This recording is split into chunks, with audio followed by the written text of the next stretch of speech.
Hello my YouTube family, welcome to my channel once again. ये जो मैंने अभी पिछले 2 दिनों से आप देख रहे हैं प्रेगनेंसी के बारे में एक सीरीज़ मैं शुरू की हूँ जो चलेगा हो सकता है अगले 6-7 दिनों तक। और तो इस दौरान मैं चाह रही थी कि मैं अपनी प्रेगनेंसी की जो रियल लाइफ स्टोरी है, थ्रू आउट द प्रेगनेंसी क्या क्या हुआ था, कैसे हुआ था, वो सब आप लोगों से शेयर करूँ। लेकिन अपनी प्रेगनेंसी के बारे में अपनी लाइफ की स्टोरी शेयर करने से पहले मुझे प्रेगनेंसी से थोड़ा पहले मतलब पीछे जाना पड़ेगा।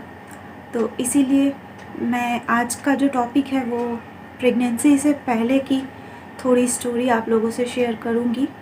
और मुझे नहीं अच्छा लग रहा है ये स्टोरी आपसे शेयर करने में, लेकिन अपनी प्रेगनेंसी की कहानी बताने के पहले मुझे ये लगा कि ये शेयर करना ज़रूरी है। आज के व्लॉग में भी रहेगा मेरी लाइफ से जुड़ी हुई एक छोटी सी story, my real life story. तो चलिए आज का व्लॉग शुरू करते हैं। फैमिली, ये उन दिनों की बात है जब मुझे पता चला कि मैंने कंसीव किया है। टेस्ट हुआ और टेस्ट में पता चला कि मैं प्रेग्नेंट हूँ। बहुत खुश थी, घर पे बताया, पेरेंट्स को, फैमिली को, सबको बताया, सब बहुत खुश थे, माँ के घर में भी। लेकिन इन लॉज के यहाँ कोई ज़्यादा खुश नहीं था इस बात को सुनने के बाद। बस कैजुअली लिया इन लोगों ने। खैर, माँ वहाँ से फ़ोन कर कर के मुझे सजेशंस देती थी कि बेटा ठीक से रहना, ज़्यादा झुकना नहीं, हेवी वेट नहीं उठाना, जो हर माँ करती है। वो सारी सजेशंस देती थी, कैसे रहना चाहिए, क्या खाना चाहिए, भारी वेट नहीं उठाना चाहिए। तो वो सारा कुछ मैं फॉलो करके ही चल रही थी। तबीयत मेरी ठीक नहीं रहती थी, मॉर्निंग सिकनेस और जो भी होता है प्रेगनेंसी के दौरान, वैसा मुझे सिम्टम्स काफ़ी आने लगे थे। और क्योंकि वहाँ पे मैं अकेली थी, सिंगल हैंडेडली पूरे घर का काम मुझे करना होता था। उन दिनों मैं बस एक हाउसवाइफ थी, मैं एक अर्निंग वूमन नहीं थी, मैं कोई बिज़नेस या कुछ नहीं करती थी। उन दिनों मैं बस एक हाउसवाइफ थी, घर संभालती थी। तो जैसा जैसा माँ बताती थी मैं कोशिश करती थी, लेकिन काम इतना ज़्यादा होता था घर का, तो और अकेले ही करना होता था, तो हो नहीं पाता था। समटाइम्स मुझे झुकना भी पड़ जाता था, मुझे हेवी वेट भी उठाना पड़ जाता था और उपाय नहीं था क्योंकि और कोई है नहीं साथ में जो कि मेरे को हेल्प कर दे इस तरह से कामों में, तो करना पड़ जाता था। 10-15 दिन तो सब ठीक चला, धीरे धीरे जैसे तैसे गुजरा। उसके बाद सडनली एक दिन ब्लड के कुछ स्ट्रेन्स दिखाई दिए, तो मैं बहुत घबरा गई। फैमिली में बताया, इन लॉज को बताया, माँ को बताया फ़ोन करके, तो सभी बहुत घबरा गए थे। और फिर हस्बैंड के साथ गई डॉक्टर के पास चेकअप के लिए। तो मैं खड़गपुर में रहती थी उन दिनों, और वहाँ जो है ना, सरकारी जो हॉस्पिटल होता है उसका हाल आपसे, मुझसे, किसी से भी छुपा नहीं है कैसा होता है। मतलब फ्री जो है, तो फ्री के चक्कर में तो सब गड़बड़ ही रहता है। तो वहाँ पे डॉक्टर ने बताया कि आप एडमिट कीजिए और हम लोग वॉश कर देंगे। मतलब कोई ट्रीटमेंट नहीं किया उन्होंने, कोई चेकअप नहीं किया, कोई दवा नहीं दी, डायरेक्ट उन्होंने कहा एडमिट करके वॉश कर देंगे। और मेरे हस्बैंड राज़ी भी हो गए। फिर घर आई, उन्होंने कहा था शाम तक आप एडमिट कर दीजिए। मुझे ये बात कुछ ठीक नहीं लगी। मैंने माँ से शेयर किया फ़ोन करके। फिर माँ ने कोलकाता में ही हमारे फैमिली डॉक्टर से पूछा, तो डॉक्टर ने कहा कि ऐसे कैसे, पहले तो कोशिश करनी चाहिए कि अगर हम लोग बचा सकते हैं बच्चे को, ऐसे कैसे वॉश कर देंगे। वो लोग बोल रहे हैं बिना ट्रीटमेंट किए, बिना कोई चेकअप किए, एक यूएसडी तक नहीं किया उन्होंने। तो वहाँ के जो डॉक्टर अंकल थे वो हमारे फैमिली डॉक्टर थे, जो गायनोकोलॉजिस्ट कोलकाता में, मतलब फैमिली में हर किसी की डिलीवरी उन्हीं के थ्रू होती थी। तो वो डॉक्टर अंकल जो हैं उन्होंने कहा कि मुझे कोलकाता बुलाया जाए, वो पहले ट्रीटमेंट करना चाहेंगे और देखना चाहेंगे कुछ टेस्ट करा के कि क्या होता है। अगर बचाया जा सके तो बचाएंगे, पहले ये कोशिश होनी चाहिए। वो भी तो एक नन्ही सी जान है, तो उसे डायरेक्ट मार दिया जाए ये तो ठीक नहीं है, उसे पहले बचाने की कोशिश करनी चाहिए। तो मुझे भी सही लगा और मैंने घर पे बताया कि मैं कोलकाता जाऊंगी। बस इसी बात पे सबका दिमाग बिगड़ गया, इन लॉज का। तो वो लोग ऐसे भी ना बहुत शेल्फिश टाइप के थे। उन लोगों को अपना दिख रहा था कि अब घर का काम कौन करेगा, ये चली जाएगी तो बोझ आ जाएगा। मैं तो जैसे मतलब कोई सर्वेंट ही थी कि बस काम करने की मशीन। लेकिन अब इस सिचुएशन में तो मुझे जाना ही था, मैं भी एडमेंट थी कि मैं जाऊंगी। तो खैर मैं गई, वहाँ से आए थे पेरेंट्स मुझे लेने के लिए, तो बाई कार लेके गए और वहाँ पे ट्रीटमेंट शुरू हुआ। तो डॉक्टर अंकल ने कहा कि पहले हम लोग कोशिश करेंगे, उसके बाद जो होना है, अगर नहीं बच पाएगा तो वो तो भगवान की मर्ज़ी है, लेकिन ऐसे ही तो छोड़ नहीं सकते कि विश्वास कर दो। तो यूएसजी हुई, काफ़ी सारे टेस्ट हुए, फिर ट्रीटमेंट शुरू हुआ। एकदम से बेड रेस्ट के लिए मुझे कह दिया, तो पूरी तरह से पूरे दिन लेटी रहती थी। 2 इंजेक्शन्स लगने लगे मुझे। ये सारा प्रोसेस हो रहा था कि अगर किसी तरह से बच्चे को बचाया जा सके। और इस दौरान मेरे इन लॉज़ हो या मेरे हस्बैंड हो, वो लोग सब नाराज़ हो गए थे क्योंकि मैं आ गई थी कोलकाता, और वो लोग मुझसे कोई बात नहीं करते। अपनी तरफ से तो कोई कॉल भी नहीं आता कि कैसी हूँ, तबीयत कैसी है, ये सब। अगर मैं भी यहाँ से कॉल करती तो वो लोग काट देते थे। तो एक मेंटली भी टेंशन जो है ना वो हमेशा रहता था। ये कंसीव किया मैंने इसलिए नहीं, शुरू से ही था ये सब, काफ़ी कुछ। वो सब फिर बाद में कभी शेयर करूँगी धीरे धीरे, इतनी लंबी स्टोरी है।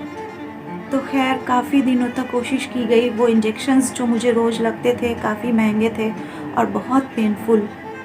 दोनों टाइम नर्स घर आती थी लगाने के लिए और मैं पूरे दिन बेड रेस्ट पे रहती थी। बहुत कोशिश की गई लेकिन अनफॉर्चुनेटली नहीं बच पाया वो बेबी।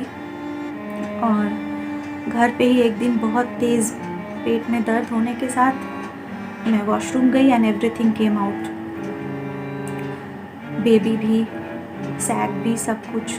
और मैं इतना टूट गई थी, मतलब इतना, क्योंकि इतने दिनों से इतना इंजेक्शन का पेन और ये सब कुछ बर्दाश्त कर रही थी, भगवान से प्रे कर रही थी कि सब ठीक रहे, लेकिन नहीं हो पाया था। और एवरीथिंग वॉज, मैं जब वॉशरूम में थी मैं 1 घंटे तक तो वहीं बैठी रह गई देखते हुए। मतलब वो मोमेंट मेरा ऐसा था ना, मैं कम्प्लीटली टूट गई थी। मैं पूरी कोशिश कर रही हूँ कि मैं अब नहीं रोऊंगी, वो तब की बात थी, अभी की नहीं। तो मैं नहीं रोऊंगी क्योंकि अगर रोने लग गई तो मैं फिर बोल नहीं पाऊँगी आगे। 1 घंटे तक मैं बैठी रह गई, बस देखती रह गई कि मैं, बहुत छोटा बेबी, मुझे दिख रहा था वो सब कुछ। उसे मुझे पानी से नाली में बहाना था। इजी नहीं था, बहुत मुश्किल फेज था मेरी लाइफ का। खैर वो मुझे करना ही था। I did. बहुत छोटा, इतना छोटा सा बेबी, वो मुझे पूरा दिख रहा था। जैसे हम लोग बुक्स में पढ़ते हैं ना, जब स्कूल के बुक्स में, बायोलॉजी वगैरह में, 9-10 की बुक्स में आप देखेंगे रहता है फ़ोटोज़, ह्यूमन बेबी कैसा होता है शुरू में और डिफरेंट स्टेजेस में, बिल्कुल वैसा। और उसके बाद मैं आई घर पे, होल नाइट तो रोती रही। मम्मी, भाभी, सब ने बहुत सपोर्ट, मतलब मैं क्या बताऊं, बाकी सभी बहुत सपोर्टिव थे घर के लोग। और उसी दिन ना हमारे यहाँ, मुझे याद है बस योरा का पूजा था, जो आपने मेरे व्लॉग्स में देखा होगा, होल नाइट खाना बनता है, पूजा होता है। तो मम्मी लोग आ भी नहीं पा रही थी, मैं दूसरे रूम में थी क्योंकि पूजा करना था।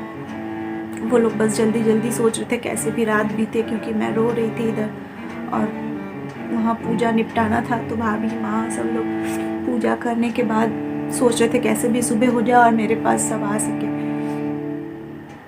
और मैंने रात को ही कोशिश किया अपने हस्बैंड से बात करने का फिर से, लेकिन एज़ यूजुअल फ़ोन ही नहीं उठाए।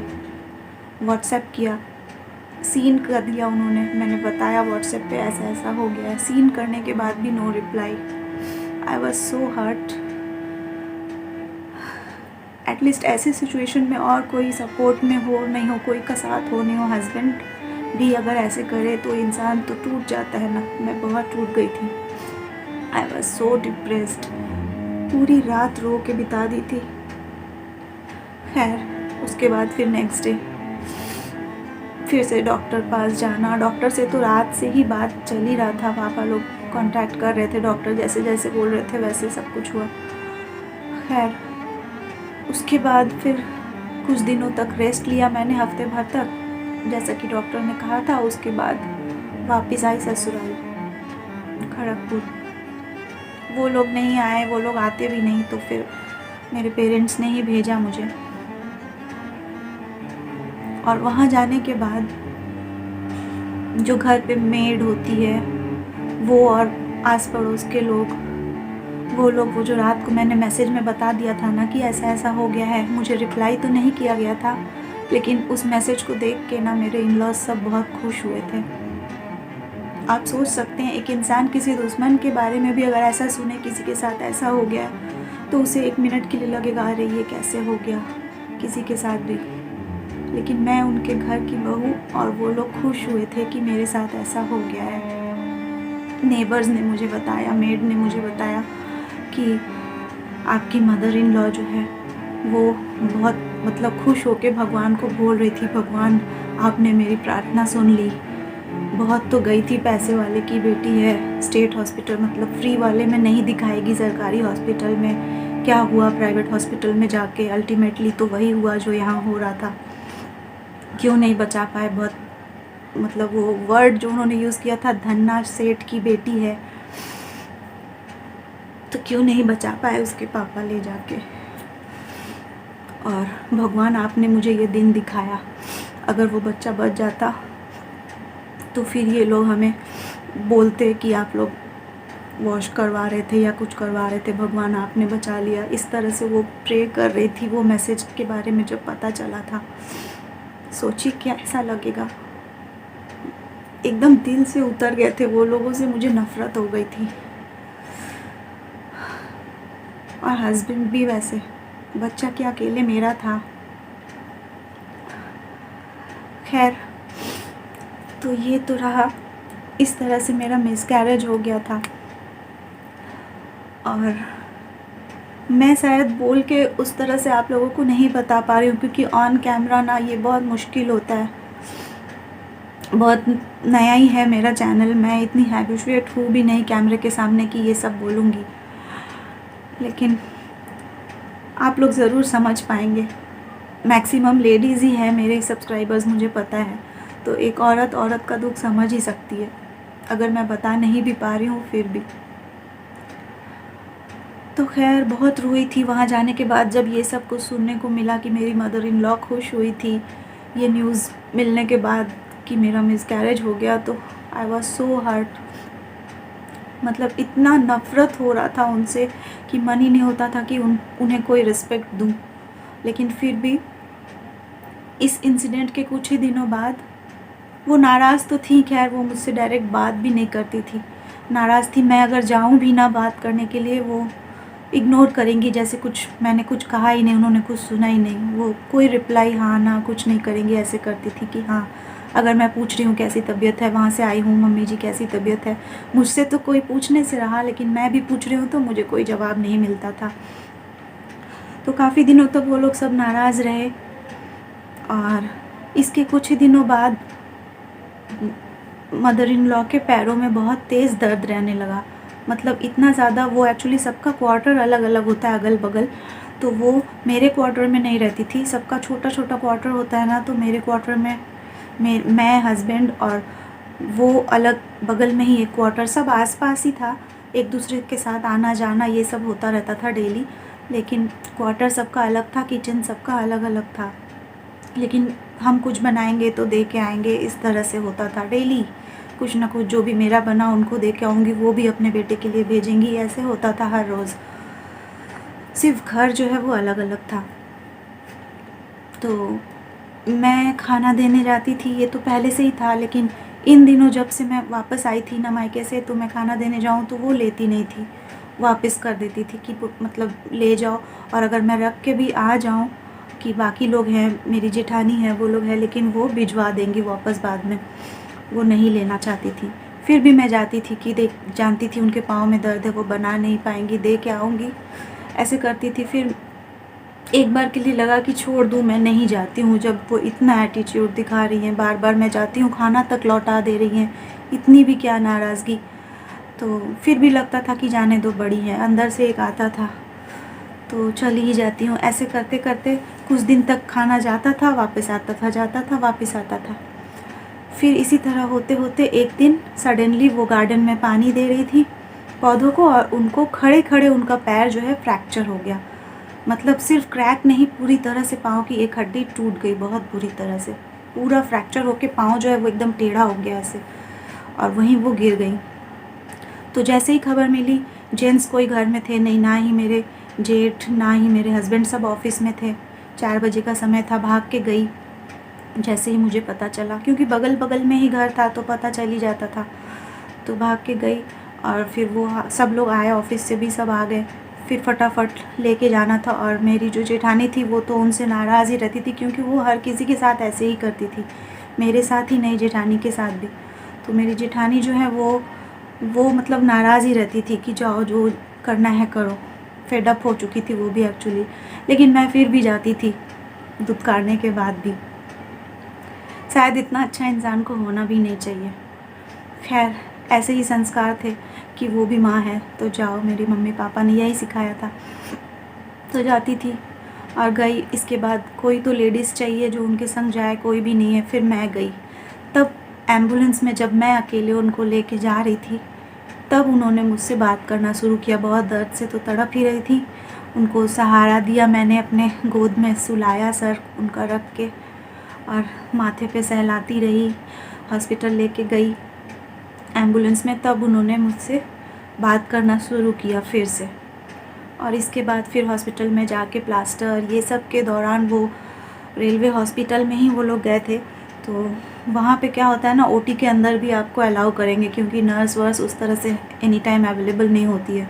तो मुझे ही पूरे टाइम उनके पास रहना पड़ा।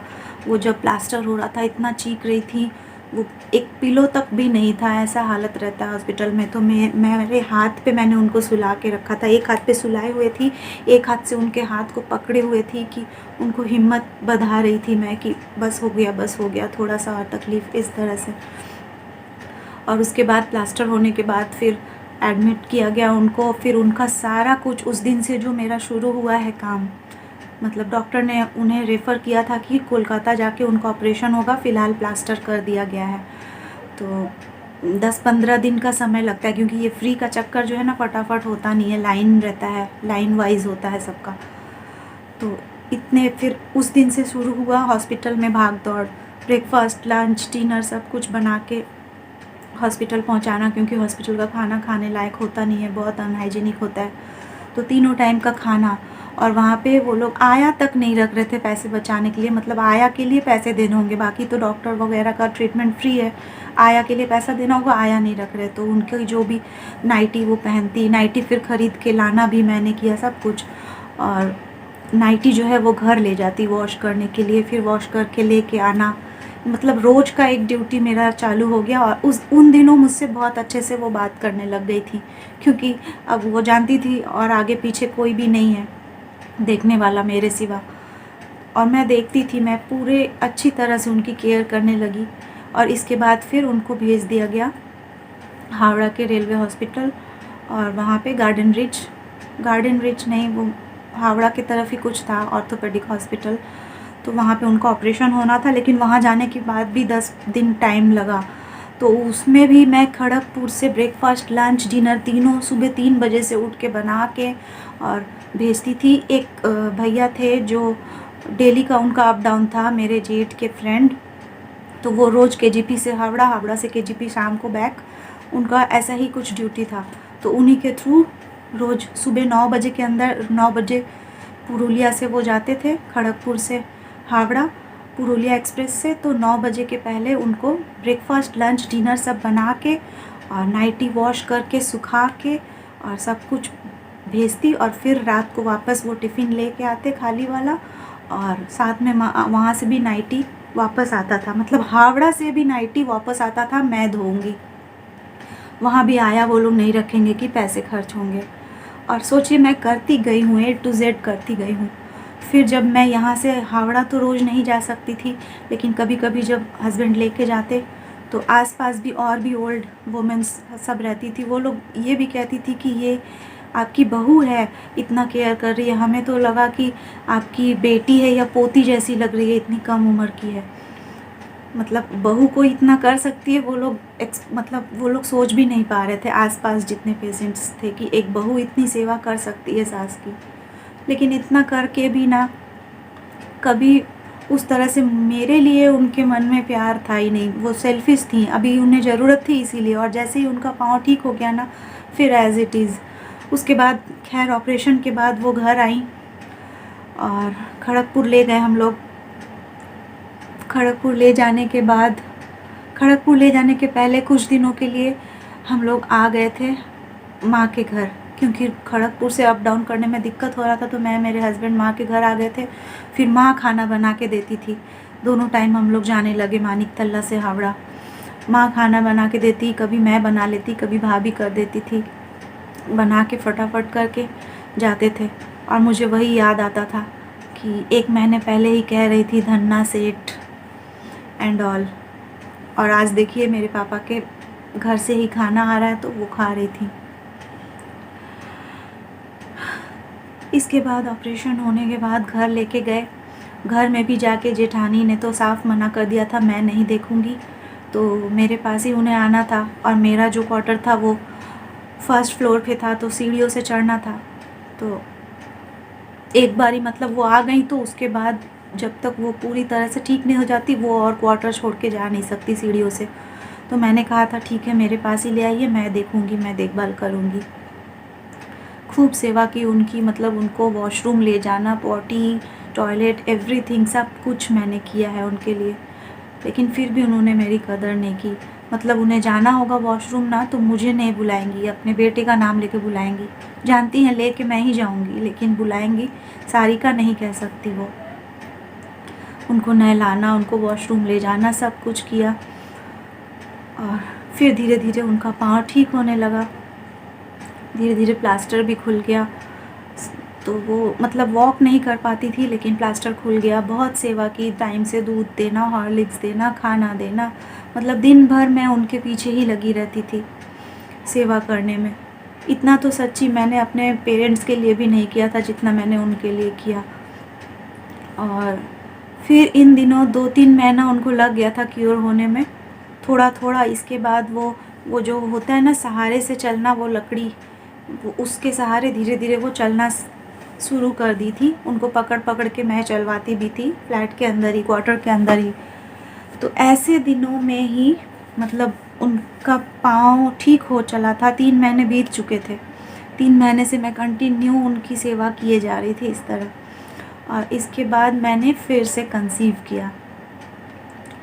और डॉक्टर अंकल जो थे, मेरे मिसकैरेज के दौरान ही उन्होंने कह दिया था कि अगली बार जब भी वो कंसीव करेगी, उसे तुरंत कोलकाता बुला लिया जाए और उसे पूरी तरह से बेड रेस्ट में रहना होगा, क्योंकि जो यूट्रस है वो वीक है। वो अगर काम काज करेगी तो फिर वही सेम इंसिडेंट होगा, तो उसे पूरी तरह से बेड रेस्ट की ज़रूरत है।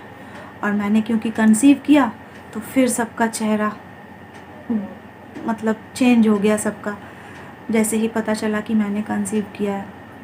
तो मैंने कहा अब घर पे एक मेड रख दीजिए, जो अब तो मम्मी जी चलने भी लग गई हैं धीरे धीरे, अब वो ठीक हो जाएंगी। खाना बनाने के लिए एक नौकर या कुछ मेड रख दीजिए जो खाना वाना बना के दिया करेगी, और मुझे तो जाना है, बस मुझे जाना है, ये कहना ही बस। मतलब यहीं रहो और काम सारा करते रहो, फिर ठीक है, चाहे मेरा फिर से मिसकैरेज हो जाए। ऐसा मेंटालिटी था हस्बैंड का भी और सबका। फिर से सब नाराज़ हो गए। मतलब 3 महीने जो मैंने इतना निस्वार्थ भाव से सेवा किया ना, इतना दिन रात एक कर दिया। रात को 3 बजे से मैं, रात को जब आता था नाइटी, मैं रात को वॉश करके उसको सुखाने डालती थी। 3 बजे से उठ के ब्रेकफास्ट, लंच, डिनर सब 9 बजे के अंदर बना के रेडी करके पैक करके भेजती थी हर रोज़। 3 महीना आप समझ रहे हैं। फिर घर आई तो उनको नहलाना, उनका पॉटी, टॉयलेट, सब कुछ मैंने किया। कोई आया नहीं, कोई कुछ नहीं। और इसके बाद जैसे ही मैंने कंसीव किया, बस वो सारा कुछ वो भूल गई। थोड़ा अच्छे से जो बात करती थी सब फिर से मुँह भारी हो गया उनका कि क्यों चली जा रही है। मतलब वो चाह रही थी कि मैं यहीं रहूँ और मैं ऐसे ही एज़ इट इज़ सब कुछ करती रहूँ। लेकिन मुझे तो फिर अपने बारे में ना सही बच्चे के बारे में तो सोचना होगा ना, तो मैं तो सोच ही ली थी कि मैं जाऊँगी। और मैं आ गई फिर से मानिकतला कंसीव करने के बाद, और इस बार पूरी तरह से बेड रेस्ट में रही। और इस बार ही ये बच्चा जो है ठहरा था और मेरा बेटा जो है आदि हुआ था। तो ये स्टोरी जो है वो मैं कल के ब्लॉग में बताती हूँ, क्योंकि ऑलरेडी ब्लॉग काफ़ी लंबा हो जा रहा है। तो होप आप लोगों को अच्छा क्या लगेगा। अच्छा लगने जैसा आज के ब्लॉग में कुछ नहीं था। ये एक मेरा बहुत तकलीफ़ वाली चीज़ थी जो मैंने आप लोगों से शेयर किया, और कल मैं शेयर करूँगी अपनी प्रेगनेंसी वाली कहानी आप लोगों से। तो खैर आज का ब्लॉग यहीं ख़त्म करते हैं। पता नहीं आप लोगों को कैसा लगा। अगर सही लगा है तो लाइक कर दीजिएगा, शेयर कीजिएगा, कुछ कमेंट कीजिएगा, ताकि मुझे भी हिम्मत मिलेगी कि हाँ किसी ने सुना मेरी तकलीफ़ को, कोई मुझे सपोर्ट दे रहा है। थोड़ा कमेंट कीजिएगा प्लीज़ आप लोग। और चलिए आज का यहीं पे ख़त्म करते हैं ब्लॉग, काफ़ी लंबा हो गया ऑलरेडी। फिर मिलते हैं कल एक नए ब्लॉग के साथ। तब तक के लिए bye bye, have a good day.